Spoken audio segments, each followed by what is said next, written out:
పట్టు పురుగులో చచ్చిపోతాయి. మల్బరీ ఆకులు పెట్టి పట్టు పురుగుని పెంచి బాగా కడుపు నిండా తిని అది పట్టు దారాన్ని చుట్టూ అల్లుకుని పట్టుగూట్లో మెత్తగా ఉంది కదా అని పడుకుంటుంది.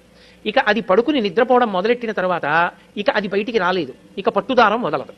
ఇప్పుడు ఆ పురుగును ఒక్కదాన్ని తీసి బయటపడాయాలంటే పట్టు కాయని కోసేయాలి. కోసేస్తే దారం ఇంతంత ముక్కలు అయిపోతుంది. అందుకే పట్టు కాయలన్నీ ఏం చేస్తారంటే మరుగునీళ్లలో పడేస్తారు. మరుగునీటిలో పడిపోగానే ఆ పట్టు పురుగుకి తెలివి వస్తుంది. అది బయటికి వెళ్ళిపోవాలని దారాల మధ్యలోంచి పెడుతున్న మరుగునీటికి శరీరం ఉడికిపోతుంటే గిల గిల గిల గిల కొట్టుకుంటుంది. కొట్టుకుని బయటికి వెళ్లే మార్గం లేక తాను అల్లుకున్న గూట్లో తానే చచ్చిపోతుంది. చనిపోయిన తర్వాత పట్టుకాయని తీసుకొచ్చి కండికి పెట్టి తిప్పి దారాన్ని లోపలకు తీసేసి ఆ పట్టు కాయని దాంట్లో ఉన్నటువంటి పురుగుని వీధిలో పడేస్తారు. ఎంతో హింస ఉంది ఒక పట్టుపంచ.